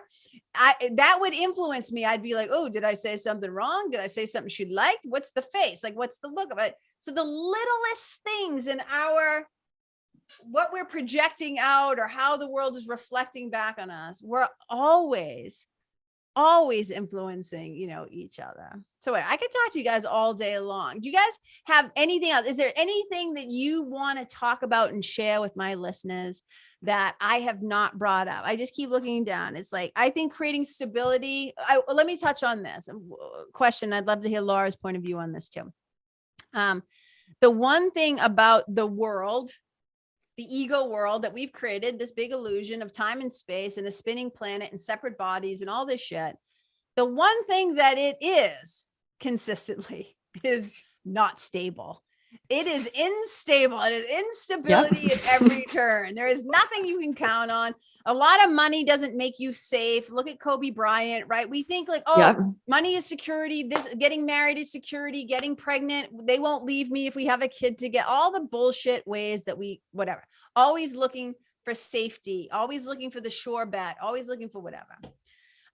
No, I could walk outside and fucking trip and that's it, done. Right. So there's no stable, but what we in the external, but what we can do for our nervous systems is try to create as much stability as possible, whether it's through spiritual practices, right? Meditation, movement, there's 1,000 ways to come home to yourself. So this concept of helping women find their own stability, so that, like you're saying, you can be impactful. And once you embody these things, just by people being in your presence, you become impactful, which is incredible. So Laura, do you want to have anything to say about, and first of all, let me say this, stabilizing the nervous system is so important, because like you said, I also came up with this nervous system that did not know what even safety even smelled like, no concept. So anyway, I mean, I think you just said it so beautifully. It's that for me is stability. It's like, you know, in the wounded feminine, you are expecting someone else to come and save you. And you are expecting you are waiting for the external environment to change. When this happens, then I'll start my business. When this happens, then I'll be okay. When XYZ falls into place, then. And it's like, you can literally waste away your entire lifetime on earth playing that game, and it will be wildly unfulfilling. And so it's like, yeah, there is no stability in the external world. The only form of stability you can create is in your internal world. And that doesn't mean that you're always 100% stable. You're allowed to be human. You're allowed to have emotions. You're allowed to have a bad day. You're allowed to walk through some darkness. That's totally okay. But it's like, do you have those tools in place to, like you said, like, our human design, the deeper work that Betsy and I have done with our human design is just that, like stabilizing our central nervous systems, understanding like, where do I get myself hooked up or spinning in my head or feeling unsafe or just running amok with my general decision making on a day-to-day basis. Like, how can I come back? Because you know, it's like, how can I come back to me? How can I come home to like my soul's purpose and get really just, okay, we're cool, we're calm, collected. And even though there might be a storm swirling around me, storm happening. Yes. What can I do for me right now? It might not be perfect, but I'm going to create some sense of certainty, trust, stability within myself. And from there, I can lead myself, and then I can lead others. And that's the work that you do with your clients, is trying it's stability, it's trust, it's creating, you know, people will be like, tell me the way that I can for sure make this launch successful. I'm like, I can't predict the future. There's no way for me to make your business launch successful. Are you kidding me? But like, I can teach you how to create certainty within yourself.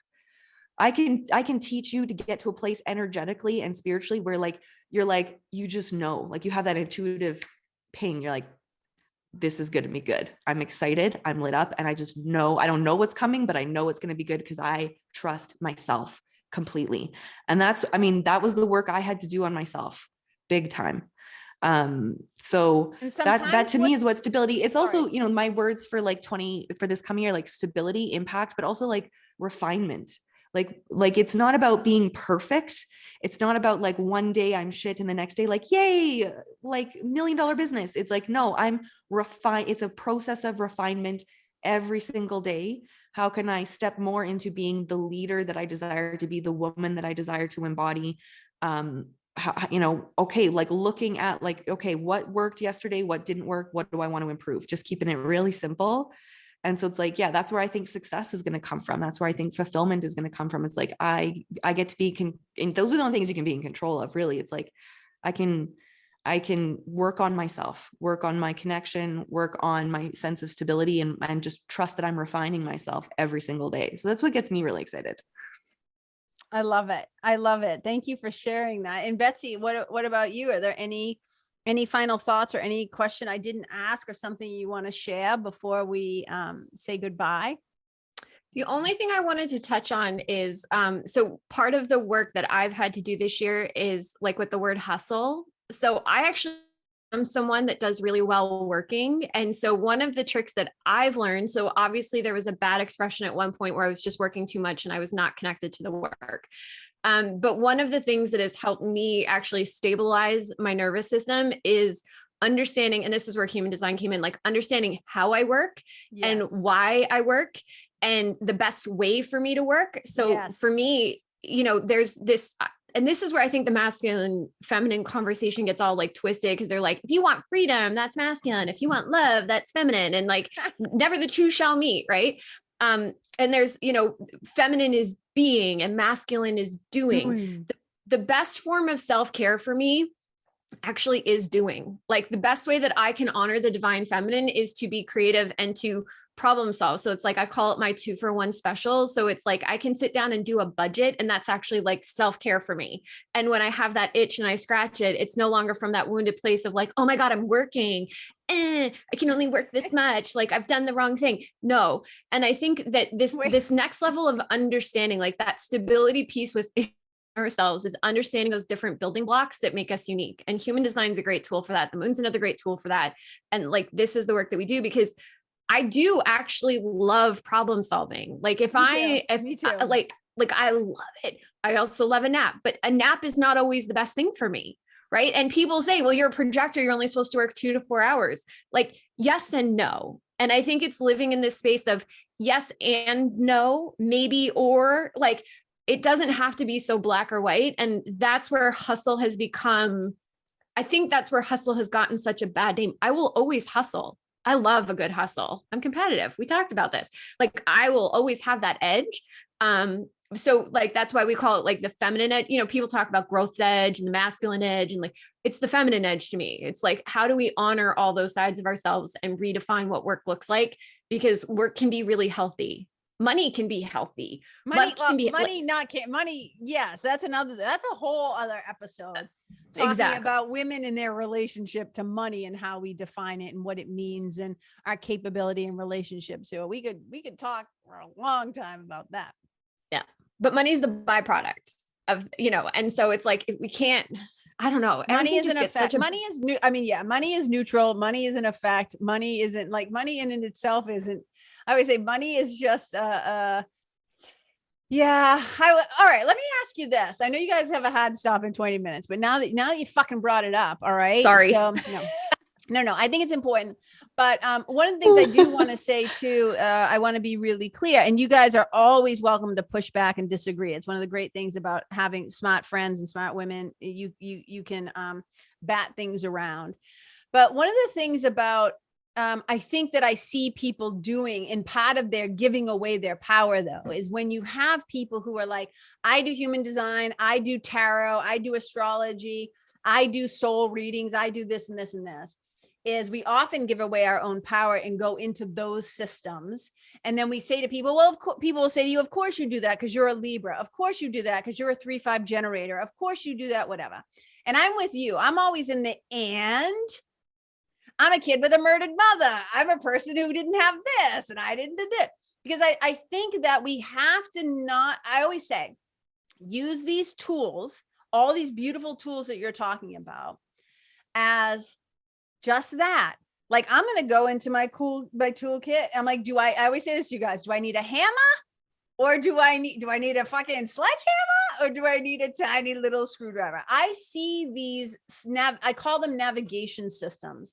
I think they are tools for refinement. I think they're ways of helping us to understand ourselves better, but don't put me in a box.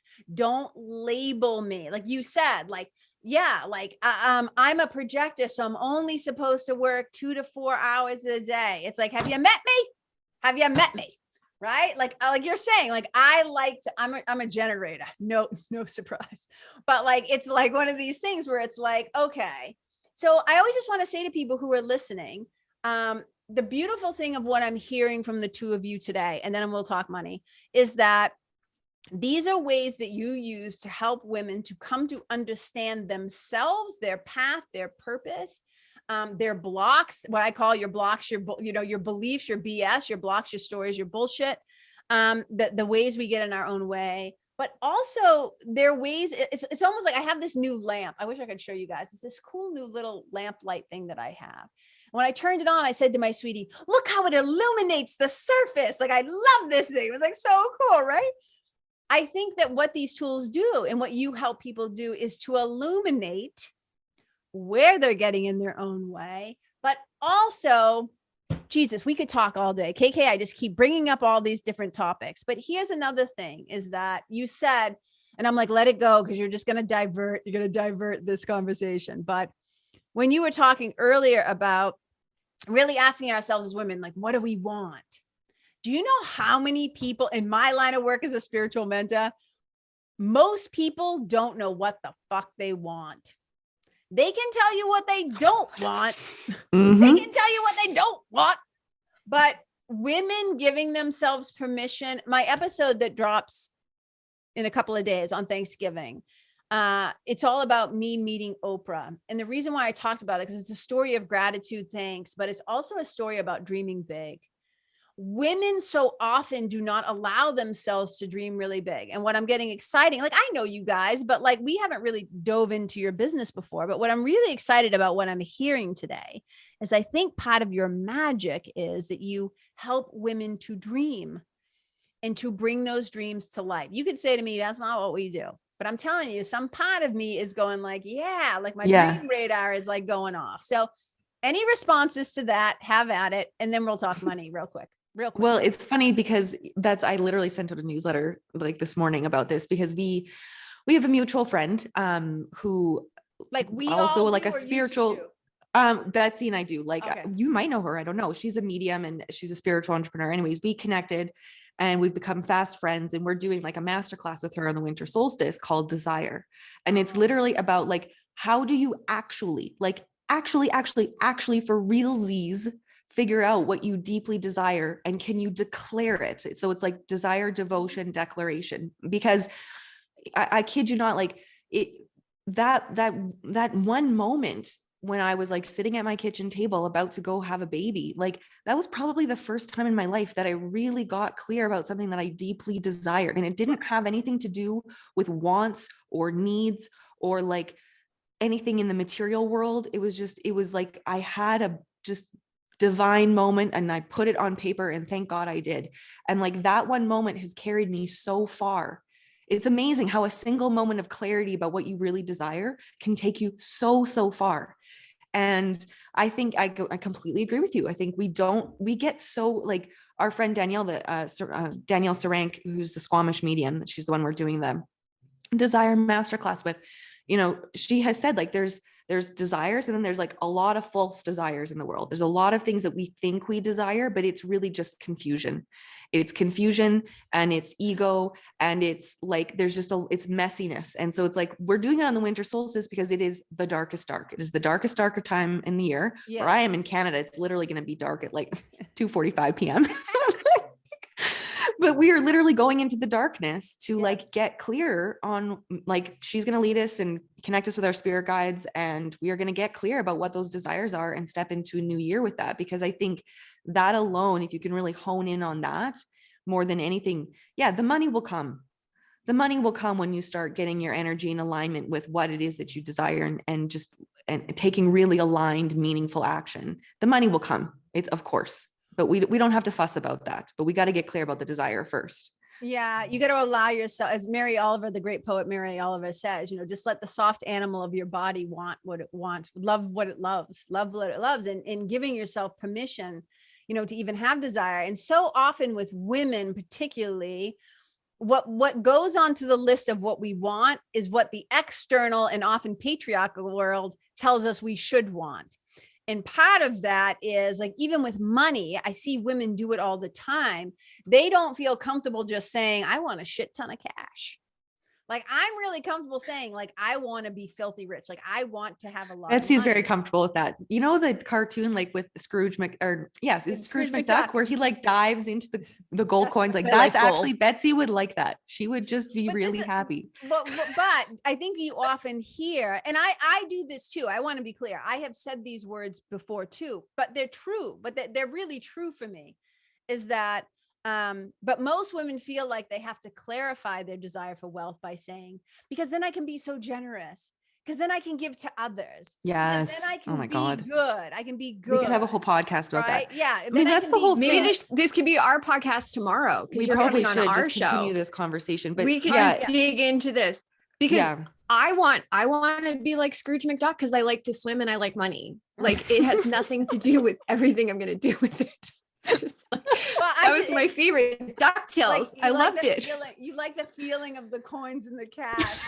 I mean, I think it would hurt a little bit, but like I'm prepared to find out, right? Like pure gold. It's a bit soft. Let's find out, right? Like, I think so. Anyways, so women, anybody, well, I would say everybody who's listening, I think they can take away something from this. But I think that women, especially, these are my two beautiful friends.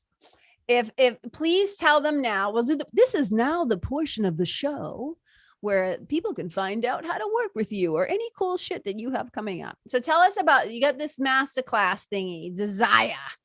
When's that sucker happening? And do you know the link and how people can do it? I mean, you can send these to me too, but just say it, because a lot of people don't go to the website. They listen on Apple or whatever. So just let's make it easy for the listeners. How can they, first of all, reach you?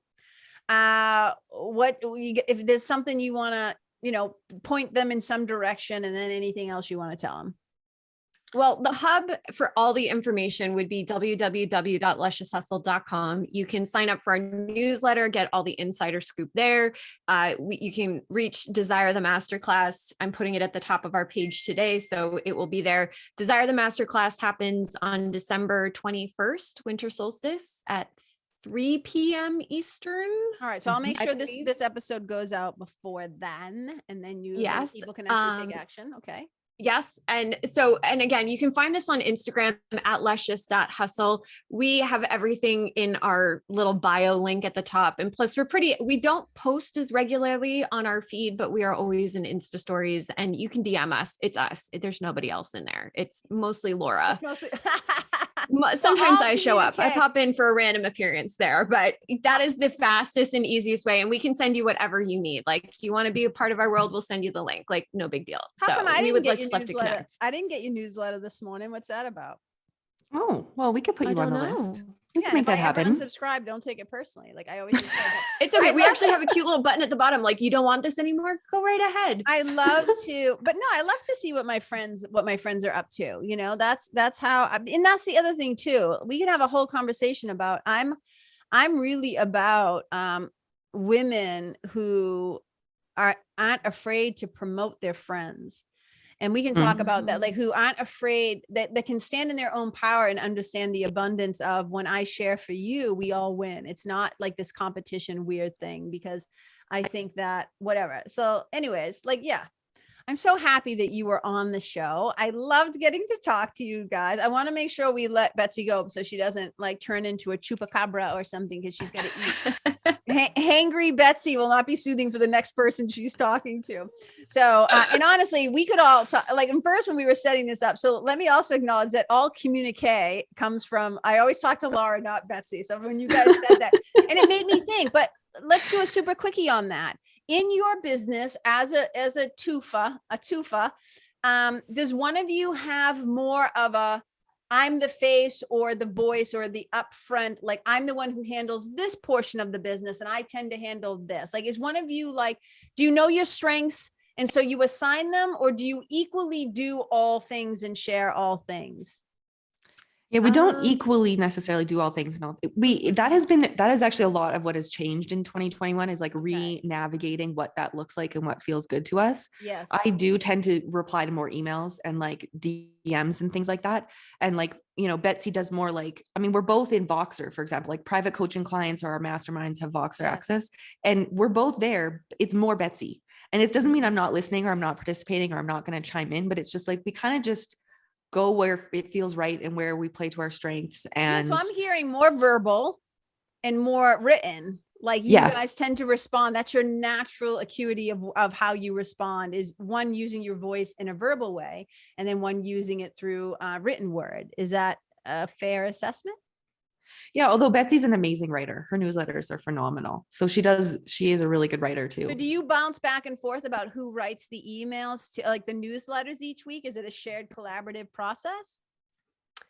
Yes and no. I'm gonna start a fight. Now I'm like starting an argument. Well, like, no, I went through a phase where I was writing like 2 newsletters a week. Like because it was just, I wanted to challenge myself. Like for me, if you were to ask me like healing modalities, for me, words are really, really important. Yeah. Like understanding how we use them. So for me, the process of like finding my voice and healing my voice has been twofold. It's interviews like this, talking, getting used to hearing myself speak, but also writing, because writing gives me a different level of clarity and a different level of understanding. So for me, it's like part and parcel, like it's a 2-pronged attack. But I also came from a career where I read and responded to about 200 emails a day. I don't want to email people. Like hey, you if somebody guys, DMs me, like so I'll respond. For tuning into this episode it's not where of the Karen Kenney Show. And I when we super duper appreciate your time, friendship, she and built our support. Instagram following. And like look, she if did something it. that like, I shared from my hat today somehow landed in yours, I'd love to hear about it. So please tag me on Facebook or Instagram or IG stories or wherever the cool kids are hanging out these days. There's respect, and let me know what your favorite part was or what you found most helpful. She'll be like, hey, do you have time to proofread this? You can find me over at Karen Kenney Live. Like we don't need Karen It's funny. She's like, why are there parentheses around these words? And if you're digging what I'm saying and you want to hear more, I'd be I have a science degree. If you can go to iTunes and subscribe and leave a review, because you guys, that's how you'll help me to keep spreading the love. This year, and if you can think of someone that could benefit from hearing this episode, please share it with them.